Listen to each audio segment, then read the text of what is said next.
Hello everyone, my name is Mathias. I am your massage therapist and I want to show you today a couple of very simple and safe techniques that you can deliver at home. You can use, of course, a bit of lotion if you have, massage oil if you have, coconut oil. There are different things that you can actually use in order to deliver massage.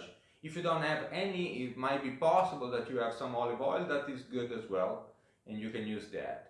Start with little amount, and in case you add some more.